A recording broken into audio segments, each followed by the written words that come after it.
Ladies and gentlemen, the President of the United States. Thank you, Richard. I appreciate it. Thank you all. Richard, thanks for the invitation. Thanks for letting me come by and address the Council on Foreign Relations. The Council is one of America's oldest and most admired foreign policy organizations, and I appreciate the chance to come and talk about foreign policy. Richard's a good man, and he's doing a fine job as the President of the Council on Foreign Relations, and I appreciate your service to the country. I want to thank Nancy Roman. I want to thank the board members of the Council, and I want to thank you all for being here today. Today we mark the anniversary of a fateful day in American history. On December the 7th, 1941, our peaceful nation awoke to an attack plotted in secret and executed without mercy. The strike on Pearl Harbor was the start of a long war for America, a massive struggle against those who attacked us and those who shared their destructive ambitions. Fortunately for all of us, a great generation of Americans was more than equal to the challenge. Our nation pulled together, and despite setbacks and battlefield defeats, we did not waver in freedom's cause.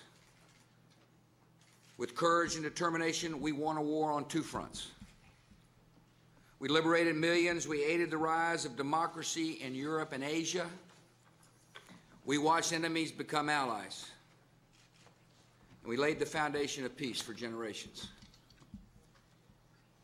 On September the 11th, 2001, our nation awoke to another sudden attack. In the space of just 102 minutes, more Americans were killed than we lost at Pearl Harbor. Like generations before us, we accepted new responsibilities and we confronted new dangers with firm resolve. Like generations before us, we're taken to fight to those who attacked us and those who share their murderous vision for future attacks. Like generations before us, we face setbacks on the path to victory. Yet we will fight this war without wavering. And like the generations before us, we will prevail. Like earlier struggles for freedom, this war will take many turns. And the enemy must be defeated on every battlefront. From the streets of western cities, to the mountains of Afghanistan, to the tribal regions of Pakistan, to the islands of Southeast Asia and the Horn of Africa. Yet the terrorists have made it clear that Iraq is the central front in their war against humanity. So we must recognize Iraq as a central front in the war on terror. Last week at the Naval Academy, I gave the first in a series of speeches outlining our strategy for victory in Iraq. I explained that our strategy begins with a clear understanding of the enemy we face. The enemy in Iraq is a combination of rejectionists and Saddamists and terrorists. The rejectionists are ordinary Iraqis, mostly Sunni Arabs who missed the privileged status they had under the regime of Saddam Hussein. They reject an Iraq in which they are no longer the dominant group. We believe that over time, most of this group will be persuaded to support a democratic Iraq led by a federal government that is strong enough to protect minority rights. The Saddamists are former regime loyalists who harbor dreams of returning to power. And they're trying to foment anti-democratic sentiment amongst the larger Sunni community. Yet they lack popular support, and over time they can be marginalized and defeated by security forces of a free Iraq. The terrorists affiliated with or inspired by al-Qaeda are the smallest but most lethal group. Many are foreigners coming to fight freedom's progress in Iraq. They are led by a brutal terrorist named Zarqawi, al-Qaeda's chief of operations in Iraq, who has pledged his allegiance to Osama bin Laden. The terrorist stated objective is to drive the United States and coalition forces out of Iraq and to gain control of that country. They would then use Iraq as a base from which to launch attacks against America, overthrow moderate governments in the Middle East, and try to establish a totalitarian Islamic empire that reaches from Indonesia to Spain. The terrorists in Iraq share the same ideology as the terrorists who struck the United States on September the 11th, blew up commuters in London and Madrid, murdered tourists in Bali, killed workers in Riyadh, and slaughtered guests at a wedding in Amman, Jordan. This is an enemy without conscience. They cannot be appeased. If we're not fighting and destroying the enemy in Iraq, they would not be leading the quiet lives of good citizens. They would be plotting and killing our citizens across the world and within our own borders. By fighting the terrorists in Iraq, we are confronting a direct threat to the American people, and we will accept nothing less than complete victory. We're pursuing a comprehensive strategy in Iraq. Last week, my administration released a document called the National Strategy for Victory in Iraq. Our goal is victory. And victory will be achieved when the terrorists and Saddamists can no longer threaten Iraq's democracy, when the Iraqi security forces can provide for the safety of their own citizens, and when Iraq is not a safe haven for terrorists to plot new attacks against our nation. Our strategy to achieve that victory has three elements. On the political side, we're helping the Iraqis build inclusive democratic institutions that will protect the interests of all Iraqis. We're working with the Iraqis to help them engage those who can be persuaded to join the new Iraq and to marginalize those who never will. In 2.5 years, the Iraqi people have made amazing progress. They've gone from living under the boot of a brutal tyrant to liberation, to free elections, to a democratic constitution. A week from tomorrow, they will go to the polls to elect a fully constitutional government that will lead them for the next 4 years. By helping Iraqis continue to build their democracy, we will gain an ally in the war on terror. By helping them build a democracy, we will inspire reformers from Damascus to Tehran. And by helping them build a democracy, we'll make the American people more secure. On the security side, coalition and Iraqi security forces are on the offense against the enemy. We're clearing out areas controlled by the terrorists and Saddam loyalists, leaving Iraqi forces to hold territory taken from the enemy, and following up with targeted reconstruction to help Iraqis rebuild their lives. And as we fight the terrorists, we're working to build capable and effective Iraqi security forces so they can take the lead in the fight and eventually take responsibility for the safety and security of their citizens without major foreign assistance. As Iraqi forces become more capable, they're taking responsibility for more and more Iraqi territory. We're transferring bases for their control to take the fight to the enemy. And that means American and coalition forces can concentrate on training Iraqis and hunting down high-value targets like Zarqawi. On the economic side, we're helping the Iraqis rebuild their infrastructure and reform their economy and build the prosperity that will give all Iraqis a stake in a free and peaceful Iraq. In doing this, we have involved the United Nations, other international organizations, our coalition partners, and supportive regional states. A week ago at the Naval Academy, I spoke about our efforts to train the Iraqi security forces. I described the changes we've made in the way these forces are trained and the resulting gains the Iraqi forces have made in the past year. Today, I'm going to talk about how we're working with those Iraqi forces and Iraq's leaders to improve security and restore order, to help Iraqis rebuild their cities, and to help the national government in Baghdad revitalize Iraq's infrastructure and economy. Over the course of this war, we have learned that winning the battle for Iraqi cities is only the first step. We also have to win the battle after the battle by helping Iraqis consolidate their gains and keep the terrorists from returning. It used to be that after American troops cleared the terrorists out of a city and moved on to the next mission, there weren't enough forces, Iraqi forces, to hold the area. We found that after we left, the terrorists would re-enter the city, intimidate local leaders and police, and eventually retake control. This undermined the gains of our military. It thwarted our efforts to help Iraqis rebuild and led local residents to lose confidence in the process and in their leaders. So we adjusted our approach. As improvements in training produced more capable of Iraqi security forces, those forces have been able to better hold onto the cities we cleared out together.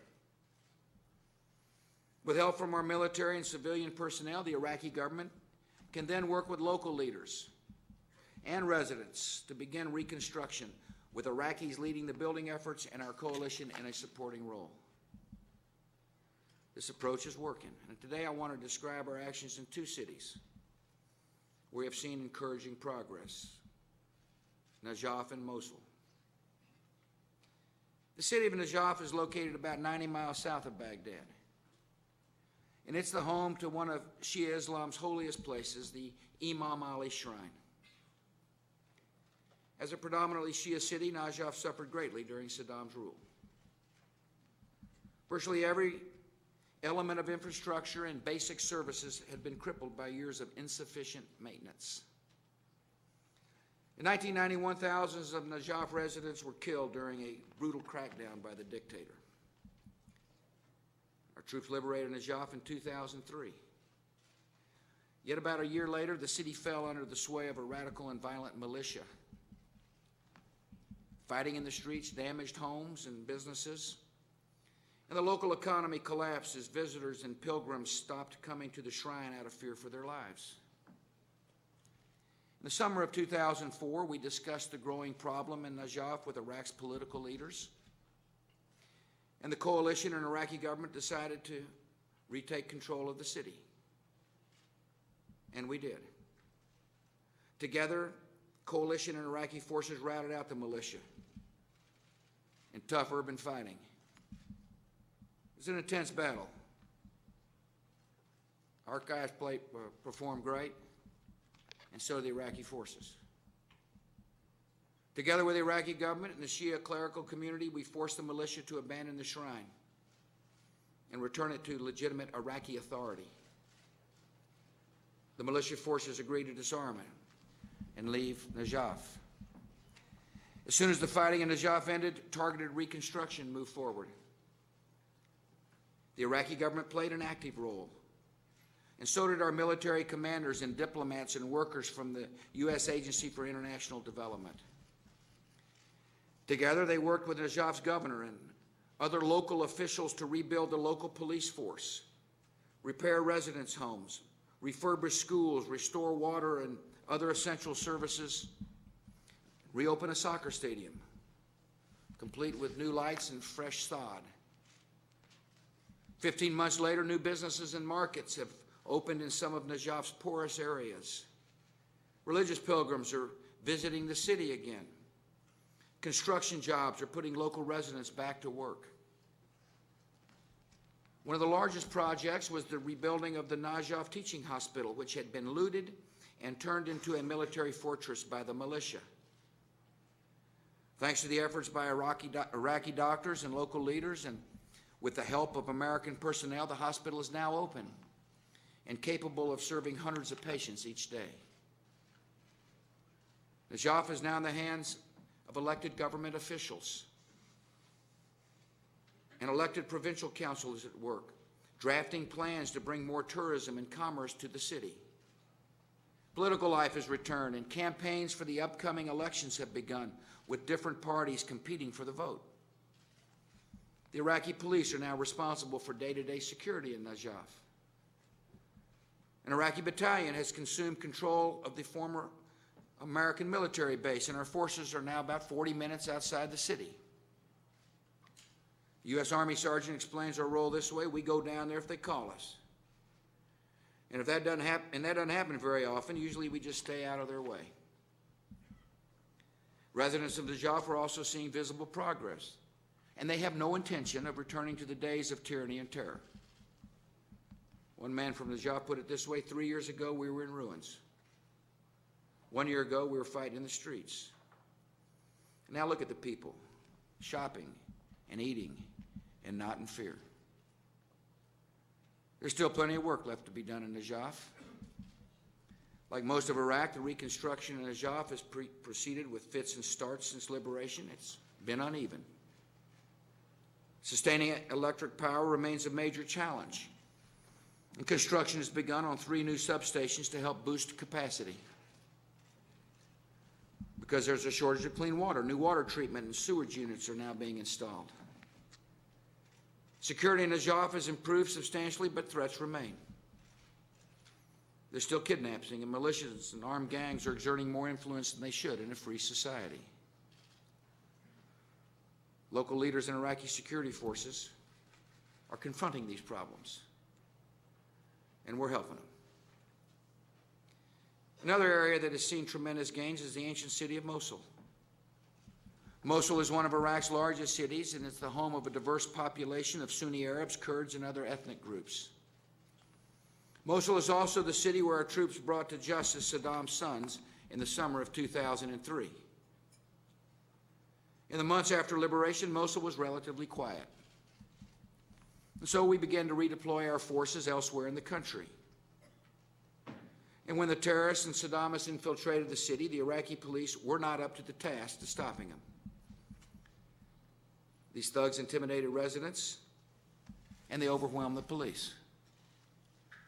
By late last year, terrorists and Saddamists had gained control of much of Mosul, and they launched a series of car bombings and ambushes, including an attack on a coalition mess tent that killed 14 American service members.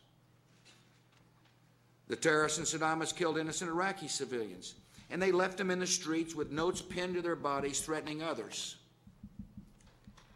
American and Iraqi forces responded with a series of coordinated strikes on the most dangerous parts of the city. Together we killed, captured, and cleared out many of the terrorists and Saddamists. We helped the Iraqi police and legitimate political leaders regain control of the city. As the Iraqis have grown in strength and ability, they have taken more responsibility for Mosul security. Coalition forces have moved into a supporting role. As security in Mosul improved, we began working with local leaders to accelerate reconstruction. Iraqis upgraded key roads and bridges over the Tigris River, rebuilt schools and hospitals, and started refurbishing the Mosul airport. Police stations and firehouses were rebuilt, and Iraqis have made major improvements in the city's water and sewage network. Mosul still faces challenges. Like Najaf, Mosul's infrastructure was devastated during Saddam's reign.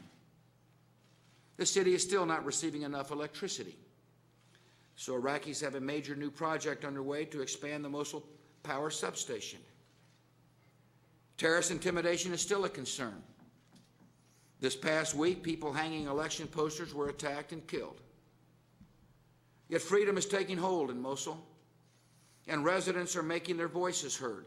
Turnout for the October referendum was over 50% in the province where Mosul is located. That's more than triple the turnout in the January election. And there's heavy campaigning going on in Mosul for next week's election. In places like Mosul and Najaf, residents are seeing tangible progress in their lives. They're gaining a personal stake in a peaceful future, and their confidence in Iraq's democracy is growing. The progress of these cities is being replicated across much of Iraq, and more of Iraq's people are seeing the real benefits that a democratic society can bring. Throughout Iraq, we're also seeing challenges common to young democracies.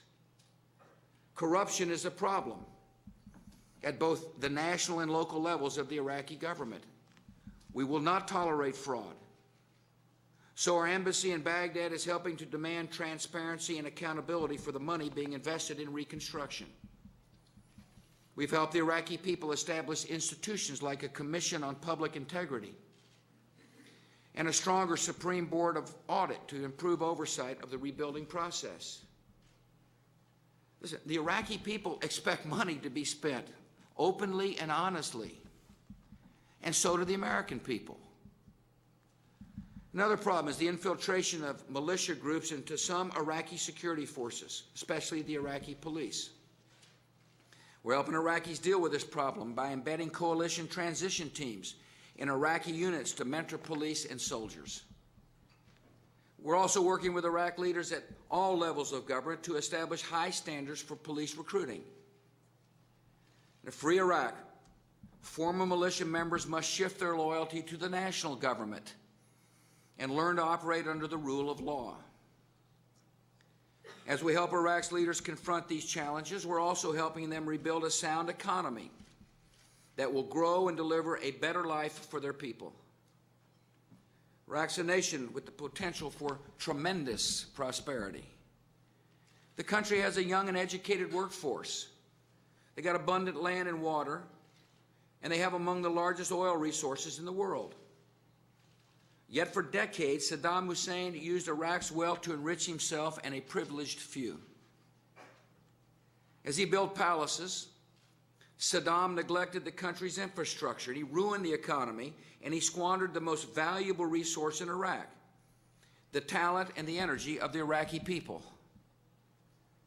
So we're helping the new Iraq government reverse decades of economic destruction, reinvigorate its economy, and make responsible reforms. We're helping Iraqis to rebuild their infrastructure and establish the institutions of a market economy. The entrepreneurial spirit is strong in Iraq. Our policies are aimed at unleashing the creativity of the Iraqi people. Like our approach to training Iraqi security forces, our approach to helping Iraqis rebuild has changed and improved. When we started the reconstruction progress in the spring of 2003, our focus was on repairing and building large-scale infrastructure, such as electrical plants and large water treatment facilities. We moved forward with some of those large projects, yet we found our approach was not meeting the priorities of the Iraqi people. In many places, especially those targeted by the terrorists and Saddamists, the most urgent needs were smaller, localized projects such as sewer lines and city roads. Delivering visible progress to the Iraqi people required us to focus on projects that could be completed rapidly. And so, in consultation with the Iraqi government, we started using more resources to fund smaller, local projects that could deliver rapid, noticeable improvements and offer an alternative to the destructive vision of the terrorists.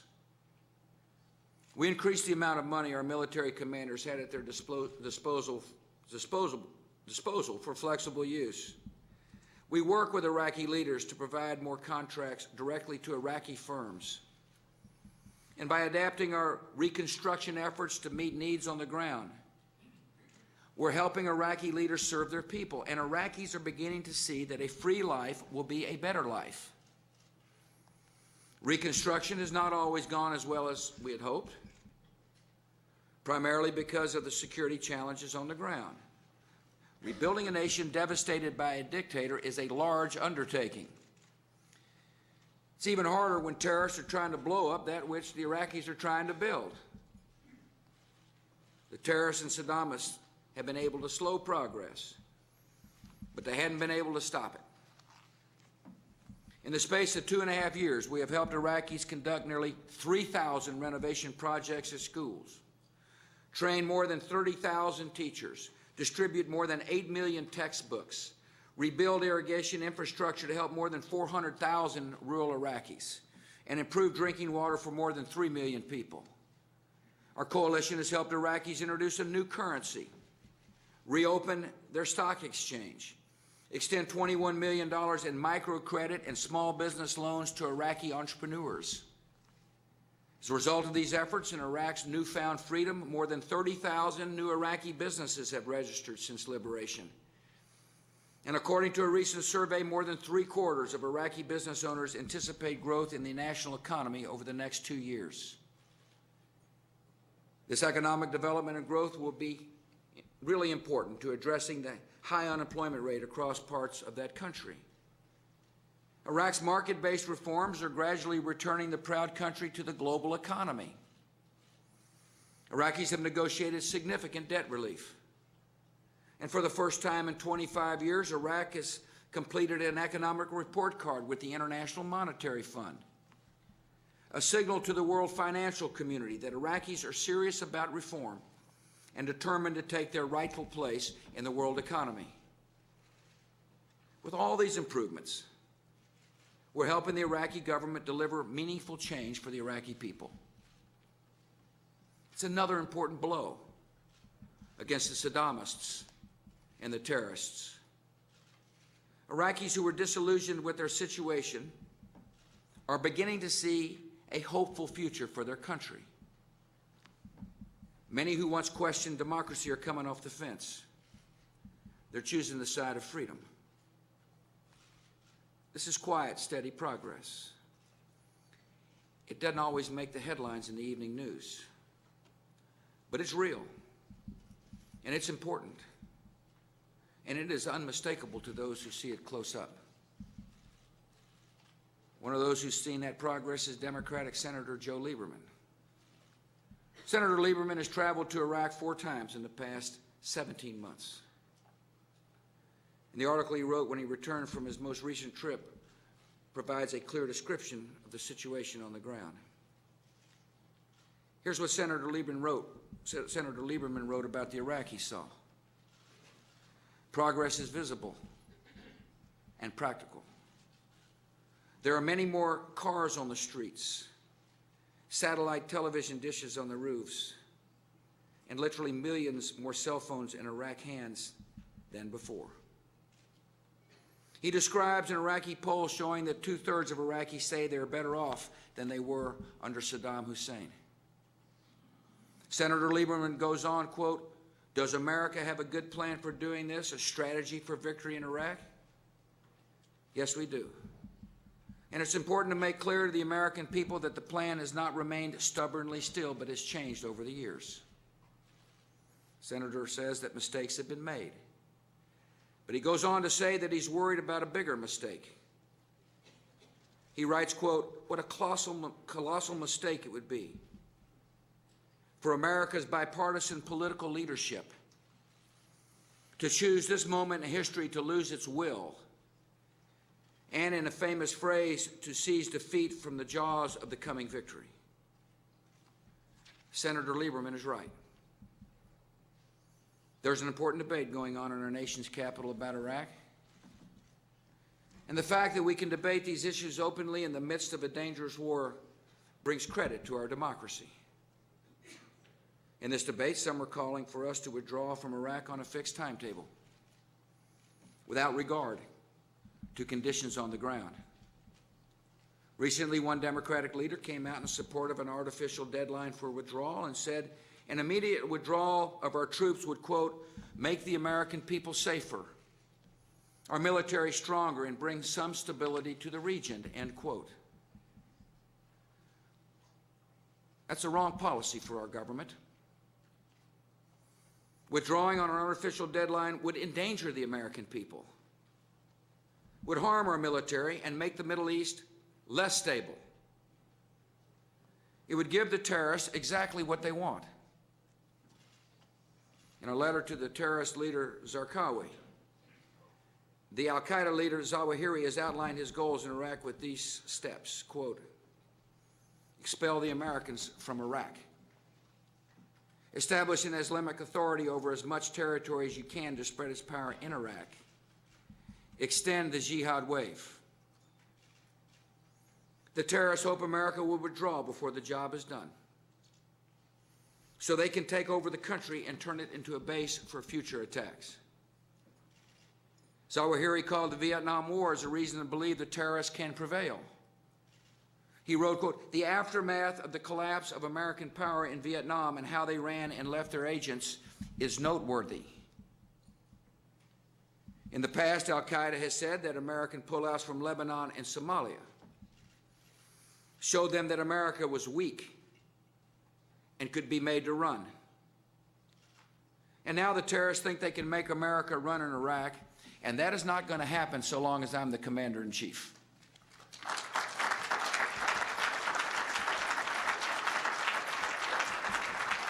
We are not going to yield the future of Iraq to men like Zarqawi.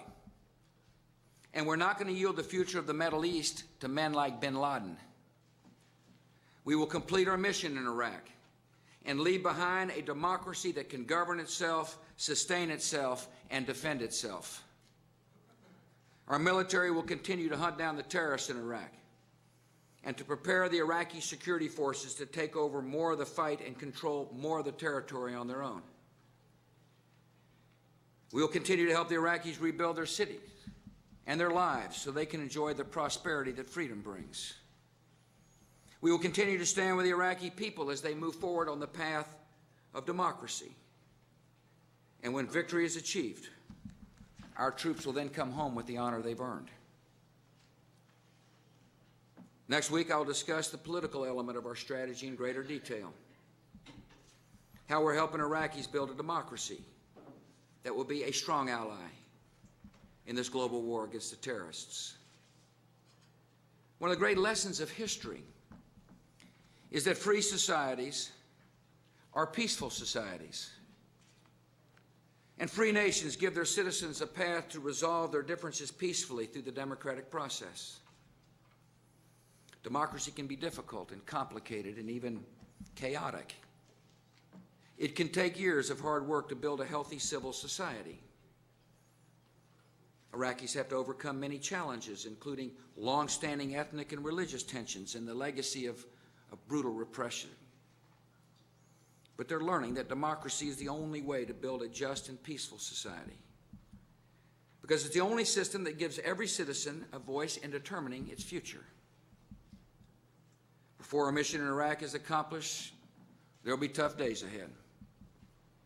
Victory in Iraq will require continued sacrifice by our men and women in uniform and the continued determination of our citizens. There will be good days, and there will be bad days in this war. I reject the pessimists in Washington who say we can't win this war. Yet every day, we can be confident of the outcome because we know that freedom has got the power to overcome terror and tyranny. We can be confident about the outcome because we know the character and strength of the men and women in the fight. Their courage makes all Americans proud. This generation of Americans in uniform is every bit as brave and determined as the generation that went to war after the attack on our nation 64 years ago today. Like those who came before, they are defeating a dangerous enemy, bringing freedom to millions, and transforming a troubled part of the world. And like those who came before, they will always have the gratitude of the American people. Our nation will uphold the cause for which our men and women in uniform are risking their lives. We will continue to hunt down the terrorists wherever they hide. We'll help the Iraqi people so they can build a free society in the heart of a troubled region. And by laying the foundations of freedom in Iraq and across the broader Middle East, we will lay the foundation of peace for generations to come. Thanks for giving me a chance to come and speak to you today. May God continue to bless our country.